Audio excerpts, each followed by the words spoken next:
오늘 찬양 듣다가 우리 주아가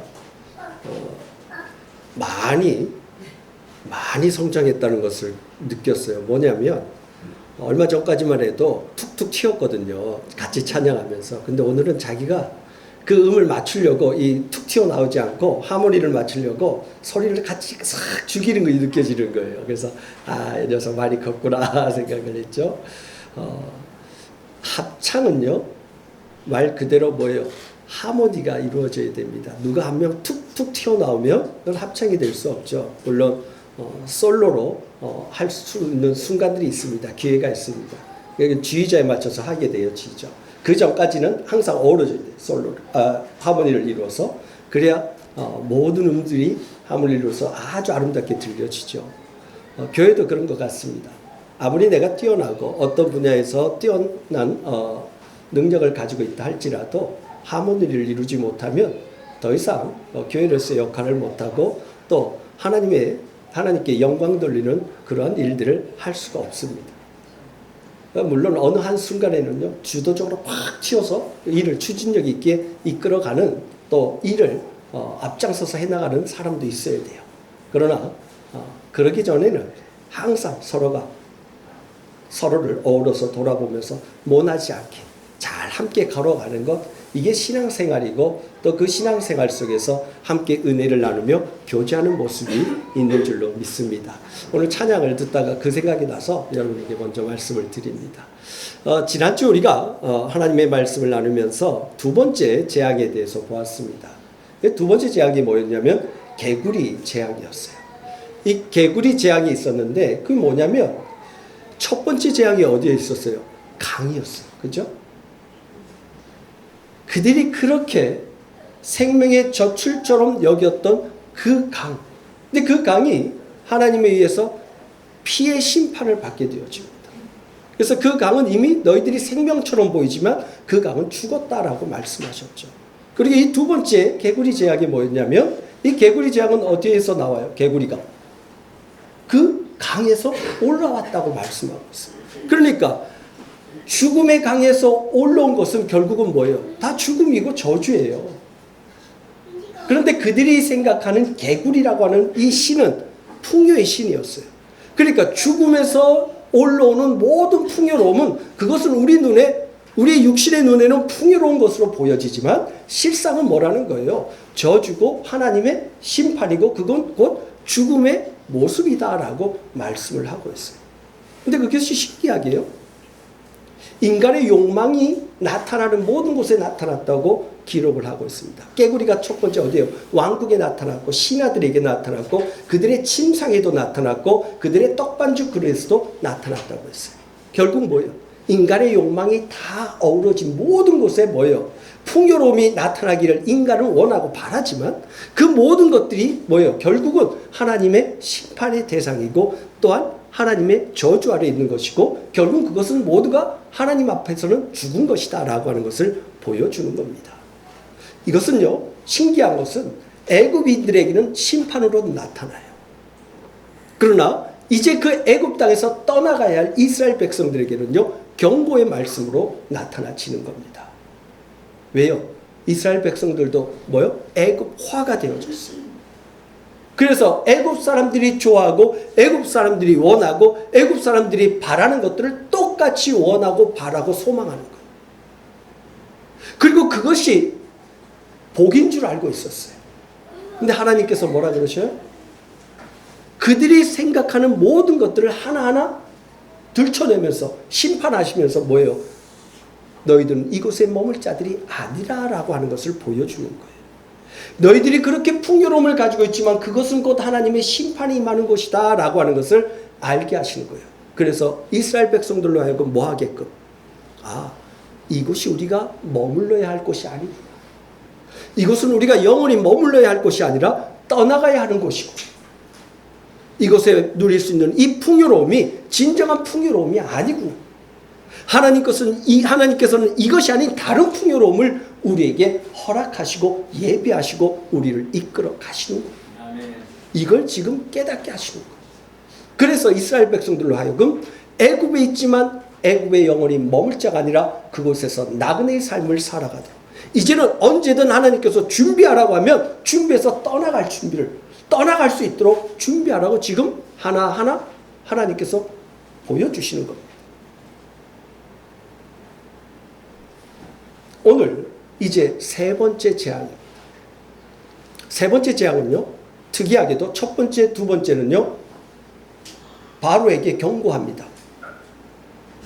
내 백성, 하나님의 백성들을 이 땅에서 떠나서 저 광야길에서 하나님 앞에 예배하는 자가 되지 않게 하면, 예배하게 하지 않으면 하나님이 이러한 재앙을 내린다라고 경고의 메시지를 줍니다. 그런데 세 번째 재앙은요, 두 번째 재앙이 이어서 그냥 그대로 이어갑니다. 이어가면서 오늘 땅에 대해서 심판하십니다. 그 땅에 대해서 심판하는 건요, 이 두 번째하고 같이 연결되어지는 부분이에요. 풍요로움이에요. 이 비옥한 땅, 애굽의 그 비옥한 땅, 뭘 심어도 그냥 잘 자라요. 그렇게 비옥한 땅이기에 비옥한 그 땅을 신으로 섬겼어요. 땅의 신이라고 해서 개부라고 해서 그 신을 섬겼어요. 자신들에게 풍요로움을 가져다 준다는 거예요. 왜? 뭘 심어도 그냥 잘 자라는 거거든요. 추수 때가 되면 뭐 이거는 감당할 수 없을 만큼 수확이 되어지거든요. 그러니까 얼마나 풍요롭고 얼마나 여유로워요. 사람이 풍요롭고 여롭게 되어지면요, 그 다음에 뭘요? 자기 욕망을 찾아서 가게 돼요. 뭐 즐거운 거 없나? 나를 뭘 좀 더 행복하게 하는 것 없나? 나를 좀 더 행복하게 즐겁게 나를 만족시킬 것이 없나? 그걸 찾아가는 거예요. 결국 뭐예요? 그게 죄악으로 가는 길이에요.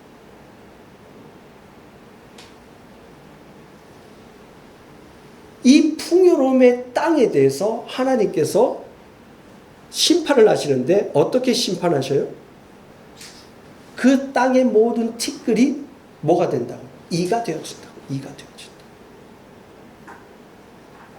이가 되어져서 사람에게나 짐승에게나 올라타서 뭐 하는 거예요? 깨무는 거예요. 고통을 주는 겁니다. 이 땅은요, 결국 우리가 영원히 머물 곳이 아니라는 것을 계속해서 지금 보여주는 거예요. 이 땅에서 누리는 풍요로움이 영원한 풍요로움이 아니고 그것이 너를 영원히 만족시킬 수 있는 것이 아니라고 하는 것을 말씀해 주고 계시는 겁니다. 우리가 이 땅에서 살아가면서 땅에서 나오는 것을 우리가 먹어야죠. 먹어야 살겠죠. 당연한 겁니다. 그러나 하나님께서 우리에게 뭘 말씀하시냐면 일용할 양식에 대해서만 구하라고 말씀하고 있어요. 그 일용할 양식이 뭐예요? 나를 배불리하고 만족해 하는 여기까지. 살아가는데 지장이 없을 만큼만 욕심을 따라 구하지 말라는 겁니다. 욕심을 따라 구하게 되어지면 그 욕심이 결국은 나를 넘어뜨리게 되어진다는 겁니다. 그렇기 때문에 하나님께서 우리에게 일용할 양식을 구하라고 말씀하고 있습니다. 우리 각자에게 일용할 양식이 조금씩은 틀리겠죠. 사업체를 운영하는 사람들은 일반적인 사람들하고는 다른 하나님 앞에서 일용할 양식이 구해져야 합니다. 왜요? 함께하는 내가 보호해야 되고 또 지켜야 되고 관리해야 될 사람들이 있잖아요.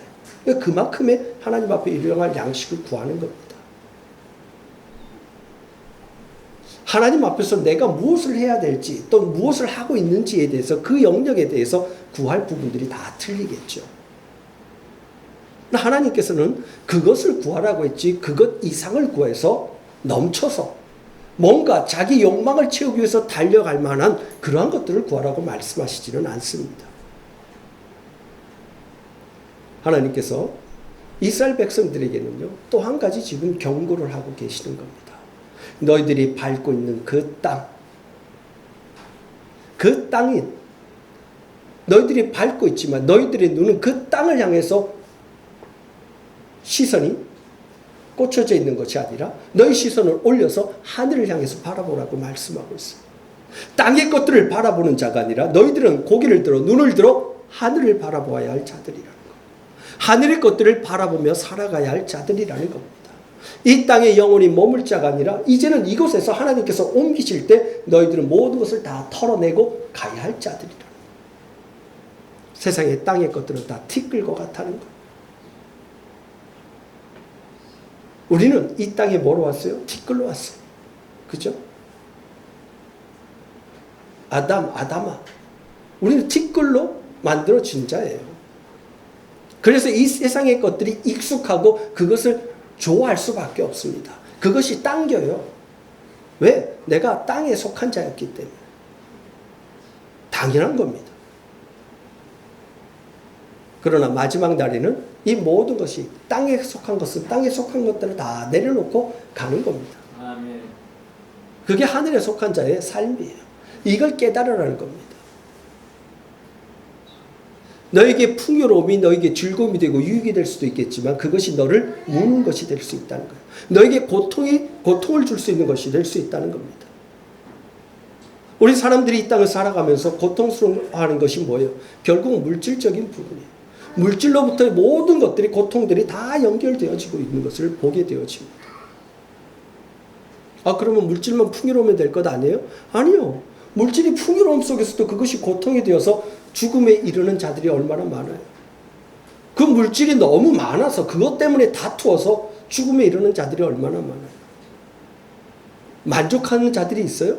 아무도 없습니다. 어느 누구도 자신에게 주어진 것에 만족할 자가 없어요.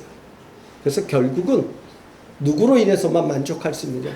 하나님의 인도하심 속에서 하나님께서 우리에게 주신 것에 대해서 족합니다라고 하는 하나님이 우리에게 만족이라고 하는 것을 깨닫게 하실 때 비로소 하나님 족합니다. 만족합니다. 감사해요. 됐어요. 이렇게 이야기할 수 있어요.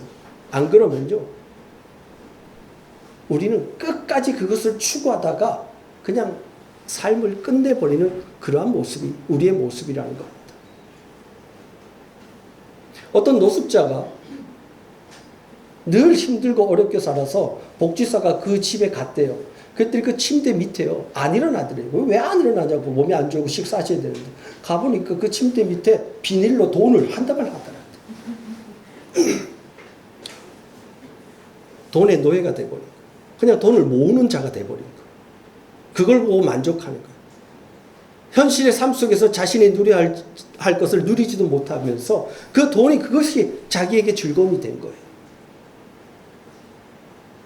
얼마든지 그 생활을 벗어나서 평범한 일반적인 삶을 살 수 있는 충분한 돈이 그가 가지고 있음에도 불구하고 뭐예요? 노숙자의 삶을 사는 거예요. 이게 우리 인간의 모습이라는 겁니다. 아무리 우리 손에 많은 것을 쥐어준다 해도 그것을 누리면서 감사함으로 또한 베풀면서 살아가는 자는 극히 드뭅니다. 왜요? 이미 거기에 사로잡혀 있기 때문에.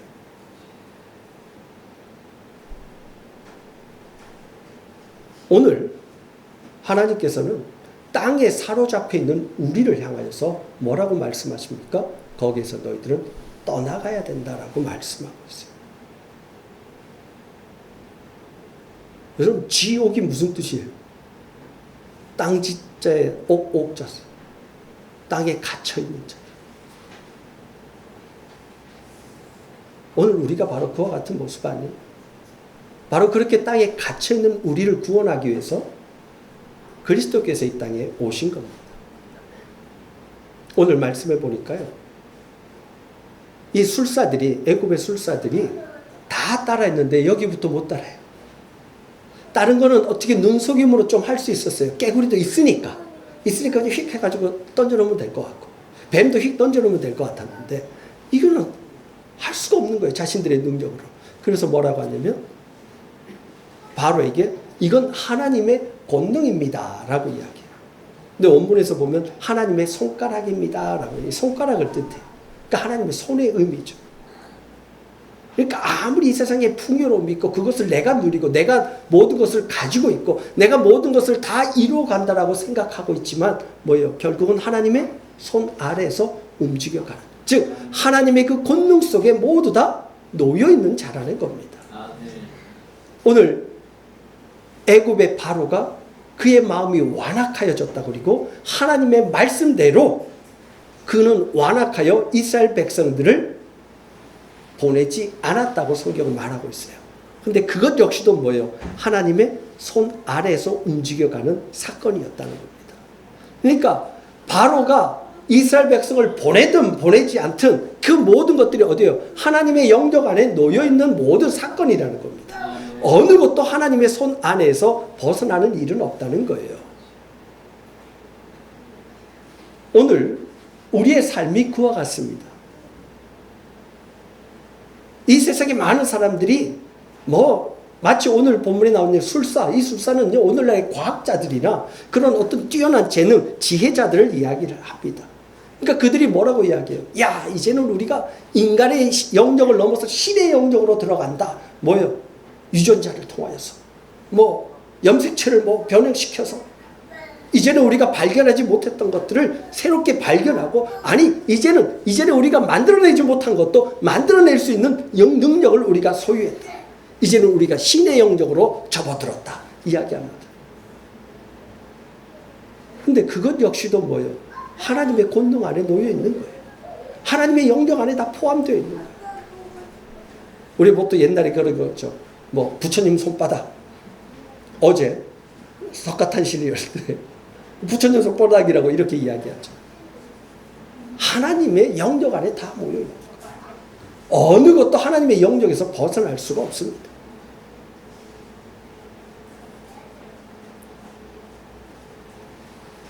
하나님께서는요, 우리 한 명 한 명을 어떻게 해요? 세밀하고 세심하게 바라보시고 계시는 분이에요. 책임져 주시는 분이에요. 오늘 우리 영정 집사님이 기도하신 것처럼 오순절이에요. 오순절. 성령이 임할 때. 성령이 임할 때 사도행전 말씀 보니까 뭐라고요? 불이 각 사람에게 임할 때. 각 사람에게. 한 사람 한 사람에게 하나님께서 세밀하게 세심하게 바라보시면서 그를 지켜주시고 인도해 주시고 하나님의 백성으로 이끌어 가시기 위해서 각자에게 성령으로 임하여 가신다. 나보다 나를 더 잘하시는 분. 나보다 나를 더 잘하시는 성령께서 나를 이끌어 가시는 겁니다.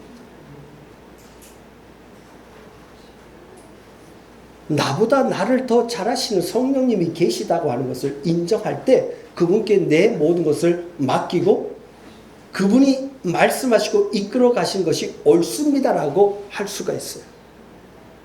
그런데 내가 더 뛰어나고 내가 더 잘났다고 생각하면 어떻게 해요? 하나님 말씀에 거역해요. 왜? 내 지혜가 더 뛰어나다고 생각하고 내 판단이 더 옳다고 생각하기 때문에 하나님의 말씀을 거부하는 거예요. 그러니까 1차적으로 우리가 기억해야 될 것은 뭐예요? 나보다 나를 잘하시는 그분. 나의 길을, 내가 가야 할 길을 더 잘 아시고 나를 이끌어 가실 수 있는 능력이 충분하신 분.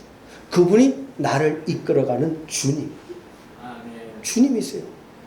나의 주인 되신 분이 내 인생을 이끌어 가신다는 거예요. 근데 그분이 나보다 나를 더 잘한다니까요. 근데 나를 향한 계획이 선하시다니까요. 당장 눈앞에 보이는 어떤 상황과 현상들은 나에게 힘들어 보이고 나를 불리하게 하고 나를 어렵게 하는 것처럼 보이지만 나를 향한 근본적인 생각이 뭐예요? 선하신 거예요. 아멘. 그렇기 때문에 그 모든 길을 반드시 가야 하기 때문에 나를 이끌어 가시는 거예요. 그리고 그 길을 통과해야 하기 때문에 그 길을 통과하게끔 하시는 거예요. 아멘. 다윗이 여호와는 나의 목자시니 내게 부족함이 없습니다. 그가 나를 푸른 풀밭으로 인도하신다. 그리고 뭐라 그래요? 내가 사망의 음침한 골짜기로 다닐지라도 주의 지팡이와 막대기가 나를 안위하십니다. 아멘. 뭐요? 그 길을 걸어가야 한다는 거예요. 가야 할 때가 있다는 겁니다. 그런데 뭐요? 주의 지팡이와 막대기가 나를 보호하신다는 겁니다. 나를 지켜주신다는 겁니다. 우리는 당장 눈에 보이면 어떻게 해요? 두려움에 떨게 되어 있어요. 그런데 그게 아니라는 겁니다. 그 두려움과 염려가 우리를 위협하지만 결국은 우리를 삼키지는 못한다는 거예요. 그렇기 때문에 담대하라고 말씀하시는 아멘. 겁니다. 그 성령님이 나와 함께 하신다고 하는 것을 믿으면, 확신을 가지면 두려움 없이 나아갈 수가 있는 거예요. 아멘. 근데 그게 없으면 어떻게 해요? 두려움에 주저앉게 되어져요. 앞으로 나아가지 못하는 거예요. 오늘 우리가 기억해야 될 것은요, 상황과 현상이 아니라 하나님께서 나에게 무엇을 원하시느냐, 하나님께서 나에게 어떻게 하기를 원하시느냐를 제일 첫 번째로 생각해요. 만약 그것이 하나님께서 나를 앞으로 나아가라고 말씀하신다면 내 앞에 어려움이, 환난이 있다 할지라도 나아가야 됩니다. 아멘. 이게 하나님의 뜻이라. 근데 그거 아니라면 머물러 서야 돼요. 멈춰 서야 돼요. 이게 하나님의 말씀에 순종하는 것이고, 이것이 성령의 인도하심에 순종하는 자의 모습이라는 겁니다. 성령 충만하면요, 뭐 벌떡벌떡 길길이 막 뛰어가고 막 불바다라면 이게 성령 충만이 아니라, 성령 충만이라고 하는 것은 뭐예요? 하나님의 말씀에 온전히 순종할 수 있는 상태예요. 그러니까 완전히 내가 성령에 사로잡혀서 성령의 인도하심에 그냥 따라가는 상태. 이게 성령 충만한 상태예요. 그럼 우리가 잘못 알고 있는 거예요. 성령 받는 이유가 뭐예요? 내가 원하는 걸 뭔가 할 수 있는 힘을 달라는 성령 충만이 아니에요. 철저하게 나는 완전하게 부인되어지고 성령이 완전하게 나를 장악한 상태. 그래서 성령의 인도하심에 온전하게 따라가는 상태. 이끌림을 받는 상태. 이 상태로 성령 충만을 원하는 거예요. 이걸 하나님 앞에 구하고 이걸 하나님 앞에 바라여서 근본적으로 나를 향한 선한 계획을 갖고 계신 그 성령의 인도하심에 순종하며 나아가는 자의 모습. 이게 성령 충만한 자의 모습이고, 성령의 충만함 속에서 믿음의 길을 걸어가는 자의 모습이라는 겁니다. 아멘. 바라기는 오늘 우리 대한교회 모든 성도님들이 진정 성령의 충만함 속에서 이 땅에 머물러서 이 땅에 티끌과 같은 이 몸에, 이 육신에 사로잡혀서 살아가는 모습이 아니라, 땅에 사로잡혀서 그냥 갇혀서 살아가는 모습이 아니라, 영원한 하늘나라를 소망하며 하나님이 이끌어가시는 그 약속의 땅을 향하여서 믿음의 발걸음을 옮겨놓을 수 있는, 그리고 그 길 속에서 하나님의 인도함 속에서 하나님과 동행하며 즐겁고 기쁨으로 하나님께 영광 돌릴 수 있는, 나를 이끌어가시는 그 하나님을 찬양할 수 있는 하나님의 사람, 믿음의 사람으로 새롭게 세움받는 저와 우리 모두 성도님들 되어지기를 주님의 이름으로 축복합니다. 기도하겠습니다.